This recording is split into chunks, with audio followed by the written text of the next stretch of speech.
And that brings us to this discussion. Looking at the record, Mike Brown as head coach this season, they weren't getting it done. The team wasn't getting it done. 13-19, that's not going to get it done. 13-18 under Mike Brown, not going to get it done. And the belief is the roster as constructed should be better record-wise than they are right now. The roster should be better. The record should be better than what they are right now. And I agree with that. You got 3 guys averaging 20 or more points per game. You got multiple all-stars. You got arguably a top 3 big man in the league in Domantas Sabonis, all NBA, 2 straight seasons. You got De'Aaron Fox, who's now in his prime, clutch player, two-way player. This team should be better. But now, who's the pressure on? It's easy to get rid of the coach. And I'm not saying it was easy to get rid of Mike Brown because everybody loved Mike Brown in the organization, in the city. We all love Mike Brown, no doubt about it. But it's like, all right, something's wrong. What's the first change? It's the head coach. Now who has the pressure? Now who faces the pressure? Is it still on Monte McNair to upgrade the roster? You got the February 6th trade deadline. And I can argue, Jay, and I don't know if Monty feels this or not, I could argue watching the Lakers go out there and get Dorian Finney-Smith. I can argue watching the Warriors go out there and get Dennis Schroeder. It's like an arms race. It's like our rivals are improving. What about us? And I think when you talk about pressure, there's pressure from the fan base, pressure from the organization, your own pressure, because we know everybody wants to win. We know this Kings team and franchise wants to compete for a championship. But what about the players? How much is on De'Aaron Fox now? How much is on Domas now? I argue, I don't know if the players feel a whole lot of pressure. I see you look at Jay. Jay giving me that look right there. Jay's giving me that look. Let me sift through that one more time. So you think I think there's more pressure on the front office than the actual players. Okay. I think so too now. Mm-hmm. I'm with you. I you know what it is, Drapes? And this was something that we haven't talked about that I figured we'd talk about sooner or later. And no disrespect to Dorian Finney-Smith. Mm. No disrespect. I think he's a good ball player. I thought he was way better on the Dallas Mavs, a few years ago.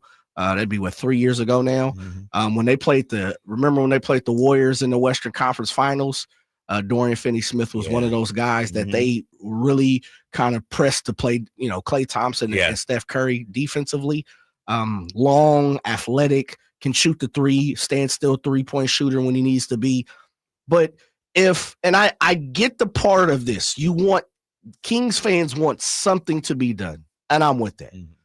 If Dorian Finney-Smith was coming to the Sacramento Kings, I'm accepting them with open arms. But Dorian Finney-Smith is not changing the projection of this team moving forward. I don't think I don't think he's the guy. And I understand, then you're probably going to say, well, Jay, who is the guy? Right. Who is that guy? Who is that? And I don't want to go down to John Collins and the Kuzmas and the Zach LaVines and the Jimmy Butlers and them Ingrams. That again. I'm just saying it shows, and follow me here, it shows that this fan base wants something to be done to where the point that we're grasping at straws. And it sounds bad because the Lakers, who are kind of in the same boat as the Kings, but their expiration date is a little sooner than the Kings. Mm-hmm. And I know Kings fans don't want to hear that because we're talking about this season. But LeBron is only here for another year, maybe 2. The Kings have some room, as we see with Domantas Sabonis' contract. We see DeMar DeRozan on a 3-year. They have a little more wiggle room. I know Kings fans don't want to hear that. Right, that's what I was about to say. I get it. But I say that to say this. The setup is this. Dorian Finney-Smith is not the golden goose. Dorian Finney-Smith is not the game changer that is going to change the Lakers into winning a championship. Now, he may be one of the pieces, but believe me, they're still looking for another piece or two. And I know he wasn't the only one that came in the trade, but I'm just saying, I think that's how desperate fan bases are in the NBA and the Kings as well, that just what you said, it's an arm race. Yeah. Who can you get and who's available right now? Compared to watch some of the names that start to fall the next 3 or 4 weeks. Not right now. Not right now. And we've heard Anthony Slater on this show say what? Yeah, I don't really expect too many things happen in the next couple of weeks, post the new year, After whatever. Yeah. But as we cook around middle January, I expect to see some names start to fall. And I'm not asking Kings fans to be patient. I know that's what it sounds like. Because I'm also asking the Kings, they need to put together some wins. Why they look out and trying to add some arms race. But I'm also saying Dorian Finney-Smith ain't the answer. It's a lot. TCG on the YouTube chat like the says otherwise. Place almost was it TCG? Chinese guy, TCG. You crazy, Jay. DFS definitely would put the Kings in the right direction. He can guard 1 through 5. Would have improved bench greatly. Can he? I mean, he ain't guarding Jokic. Come on, like man. That. I mean, but see, that's what I'm saying as far as the Kings, and TCG is one of my guys. I got love for TCG. There is something to be said. He can improve this team, the Kings, yes. But he ain't the answer to what I believe the Kings fans are looking for. Maybe I should say it in that way. Like, do we even know what we're looking for, though, Jay? No. Damn. No, I don't. I think we all have I think you believe, player A can help the Kings a little more than I believe that. I'm pretty sure if Whitey was here, he'd believe player B would help would mean more than some of the guys that I think. And I get that, but I'm just saying we're not a Dorian Finney-Smith player away from cracking the top 3 or 4 spot in the playoffs. Like DFS ain't changing a team's narrative that much. You think DFS can come in and change the Lakers from being 18-13, which is a good record. That's solid. Yeah, they're second in the Pacific right now, so I'm not, whatever. But take them to a championship team right now? I don't know if he takes them to a champ, but he gives them shooting and defense. LeBron now doesn't have to guard the best wing player. You got multiple bodies you can throw out there to guard. I think that's our issue. We're maybe not DFS ain't moving us to the championship, right? But he's helping us out. He's upgrading the talent on the roster. He's making us a deeper team where, Doug Christie can turn to our bench and say, oh, man, we got a 3-and-D guy that could come out here. Is he, though? Yeah, man. I mean, he's in that mode. I think he's shooting good from 3-point, shooting 45%. I'm not questioning You're disrespecting Dorian Finney-Smith now. And that's the thing. I think he's a good ball player. I think DFS on this team would make this team look better. I'm not sure this team would be better, though. And that's what I'm saying. It kicks back to the question that you proposed in the beginning of the segment is. That's why, to me, answer the question, the pressure's on my team. Because I'm playing armchair GM right now on the show, and the form is saying, like, DFS isn't the guy. But as TCG, tall Chinese guy, is saying, Jay, you out your mind. I think what you're saying is like, look, he'll help this team. And what I'm saying is that's why the pressure going to be on Monty, because Monty's got to find those guys that really are going to turn this team into a contender or a playoff team or however, you see fit. Well, we do know, and based on Ramona Shelburne's reporting, the Kings have been in on Kuzma. They've been on Levine and on Ingram. Yeah. And on all of these players. But I think from a fan base standpoint, and why I agree with you, pressure's on Monty.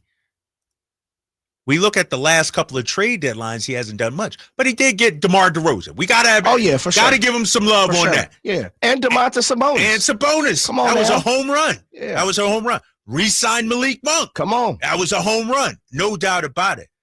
But when you see Dallas do what they did last year, you see the Lakers going out, the Warriors going out, you know how it is. It's like being a little kid, Jay. And this is not an insult. I'm just saying the psychology of it. You get a new bike, but then your next door neighbor get a new scooter. Then somebody down the street get a new toy, a new Xbox. You forget about your new bike because they got the newest stuff. Right. They got you go out and get last year's Jordans and feeling happy till this year's Jordans drop. And you're like, damn, I wish I had those. And that's what it's like right now for Sacramento Kings fans. We forget this team got Domantas Sabonis. We forget we got DeMar DeRozan, Malik Monk, and some of the other moves because we're watching everybody else. And also this Kings fan base got a taste of success. That euphoric feeling of that 48-win season, and they won it again. And so, saying that, the players are going to play. De'Aaron Fox is going to be De'Aaron Fox. Domas is going to be DeMar. Like, I don't think they feel the pressure. You don't think so? Of what? As far as performing for the fan base or performing for themselves? In what form? Like, I think they feel, and this is just me speaking, I haven't talked to anybody, they're going to play the best they can play. Like, do they want to make shots? Yes. Does Keegan want to start knocking them down? Yes. But I don't know if they feel the pressure of, oh my God, I might get traded. I got to perform. You know what I mean? You think De'Aaron's like sitting in the corner? Oh, if I don't, I might get traded. I think there's levels to it. Yeah. I think De'Aaron, and he said it today, and we're going to play it. He can't control what's going on. Right. Absolutely. Right. And he said today, sound is like, I had no hand in what happened with Mike Brown at all. Right. But I'd be calling myself crazy if stars, and I'm not saying De'Aaron, but I'm saying stars have some type of input. Now, De'Aaron didn't seem to have any input, or I'll just say this. From reports, he had no input in what happened with Mike Brown. Let me make sure that's clear. If that's true, I don't know, but I could take it as face value. But I do think there are certain stars throughout this league that have some input, and they're not feeling scared or frustrated or, panicked. Now, those are stars. Let me take it down another level. Rotational guys, maybe the fifth guy in a starting five. I think you start to see some of that pressure in some forms on some teams. Because Drapes, and you know this better than most people being a part of a team. And you said it yesterday. These people are human beings. Yes. Their families are reading these things socially. More now than ever, social network is taking, built a bridge between, like I said, celebrities and the average more than ever. You can't tell me some of these guys aren't reading things on social network and it's like, man, if I don't go out there and hit this three, I might be out of here. Like I might be, and I'll be honest, I see that, I think, from the Kings in certain form. Like I think the Kings players, not all of them, but certain ones, feel the pressure. And it may be to perform, it may be to live up to something, it may be to go out there and make the fans happy. But I think players feel that there's some type of pressure there. But I feel like that was there even before the Mike Brown decision. You know what I mean? Like, that's just natural pressure that comes with it. And I would say I want them to feel pressure. I don't want them to be chilling, relaxed, comfortable. You know what I mean? I want them to be on edge like, no, we got to get this win. But I think looking at it from the fan base standpoint, the fans are looking at Monte and saying, what's your next move, sir? No doubt now. What's your next move? Okay. You changed the coaches. We'll see how that goes. But we know there's a belief in this core of this roster. You can look at the analytics numbers and everything, offensive rating and all that. Kings top 10 team. So there's the belief that this core is good enough. But now you need the side dishes. You need some more seasoning with it. You True. need the dessert. Like we got the turkey or the brisket or the tri-tip or whatever meat you like. But what's the side? And that's why people say Dorian Finney-Smith is a side piece, a side dish. But he's like the one. But he like the cranberry sauce that you don't really. I was going to say he like the Brussels sprouts. Don't a. I like. But okay, that's the thing. I like Brussels sprouts. You ask my daughter, she gonna like Brussels sprouts. You ask her friend, they come over, stay the night. I'm cool off the Brussels sprout. Like Dorian Finney-Smith to me is not a guaranteed bona fide game changer. I truly believe the Kings, as much as, like you said, I'm with you. I think the meat has already been smoked. It's been carved and it's on the plate. It's on the plate. But I need the sweet potato. Ooh. I need the mac and cheese. Everybody like mac and cheese. Who don't like mac and cheese? I need the mac and cheese side dish. Right. I don't need the. Sometimes you in, sometimes you out. Yeah, like you know what, man? Okay, spinach. If I'm feeling cool, I'll take it. Depending on how it's cooked, whatever. Like, and I think that's what a lot of the Kings fans are looking for. And again, I could be wrong, but I think it all goes back to not public enemy number one, but the person who's feeling the most pressure right now that Coach Brown's situation has been, I don't want to say resolved, but it has been adjusted. Something has happened. I think it has to go on Monte. I think not meaning he, but fans feel, okay, like you said, it's your move now. Right. You did move one, that was to remove the head coach. You put in a head coach that is highly respected, legendary around here in Sacramento. Don't make him a lame duck. I think that's how fans are looking at it. Second part of it is, I think now you're looking at the general manager, and then now you're looking at your star players. Right. Like, I think it runs that way. General manager, star players. However you see fit, some people would probably say De'Aaron, some might say Domantas, some might say DeMar. And then I would venture to say, not the side dishes, but kind of like your B main dish. Right? Like when you're talking about Chinese food, most people eat Chinese food in the form of some type of form of lo mein, chow mein, some form of rice. Those are kind of like your two side. Those things are always constant. Yeah. And then you move around your protein or, like you said. So I think we're looking for kind of like we have our lo mein, chow mein. We're looking for that fried rice a little bit now. The combination, you pork fried, chicken fried, where are you handling that? And so I think that's why you're going to hear some people talk about Keegan too. Because Keegan is kind of one of those guys, like he's a constant. Right.